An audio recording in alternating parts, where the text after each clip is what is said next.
সাতক্ষীরার সদর খাদ্য গুদাম কর্মকর্তা এস.এম. আমিনুর রহমান বুলবুলের বিরুদ্ধে অতীতে দুর্নীতি, রাজনৈতিক ঘনিষ্ঠতা সহ সিন্ডিকেট বাণিজ্যের অভিযোগ রয়েছে। ফলে চলতি বোরো মৌসুমে ধান চাল সংগ্রহ অভিযান কতটুকু সফল হবে তা নিয়ে সংশয় সৃষ্টি ও উদ্বেগ তৈরি হয়েছে। এবারের মৌসুমে ১,৫৪৪ মেট্রিক টন ধান ও ৮,৭৫৪ মেট্রিক টন চাল সংগ্রহের লক্ষ্যমাত্রা নির্ধারণ করা হয়েছে। বিগত বছরগুলোয় বোরো সংগ্রহ মৌসুমে স্থানীয় আওয়ামী লীগ সমর্থিত ব্যবসায়ীদের সঙ্গে গোপন চুক্তিতে সিন্ডিকেট গড়ে তোলেন খাদ্য গুদাম কর্মকর্তা এস.এম. আমিনুর রহমান। অভিযোগ রয়েছে প্রকৃত কৃষকদের কাছ থেকে না কিনে সিন্ডিকেটের মাধ্যমে নামমাত্র দামে ধান কিনে সরকারের নির্ধারিত মূল্যে বিক্রির কাগজপত্র তৈরি করেছেন।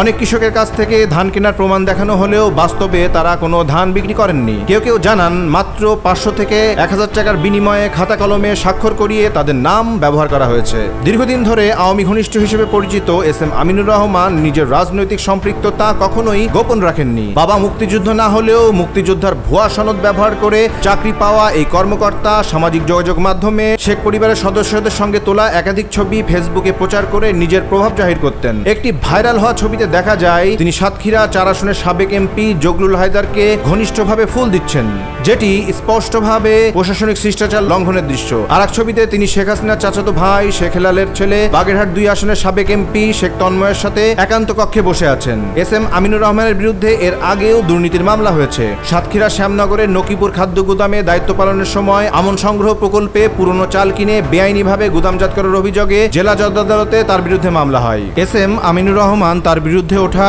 অভিযোগকে রাজনৈতিক ষড়যন্ত্র বলে দাবি করেছেন। তিনি বলেন, ১৬ বছর ধরে যারা দুর্নীতি করে এসেছে তারা আমার বিরুদ্ধে অপপ্রচার চালাচ্ছে। দুদক ৩ বছর তদন্ত শেষে দুর্নীতির প্রমাণ পায়নি বলেও তিনি দাবি করেন। আমি তখন শ্যামনগরে চাকরি করতাম। জি জি, শ্যামনগরে চাকরি করতাম। আর উনি আমাদের যে সংগ্রহ খাদ্যশস্য সংগ্রহ বা কমিটি, আপনার উপজেলা কমিটি, উনি উপদেষ্টা ছিলেন। আমি নতুন গেলে, নতুন যখন গেছি স্বাভাবিকভাবে এমপি ইউনো এদের সাথে তো আমার সৌজন্য সাক্ষাৎ করা লাগে। আমি যখন মোল্লাহাটে চাকরি করতাম তখন উনি একদিন আমার অফিসে আসছিলেন। তখন উনি এমপিও না।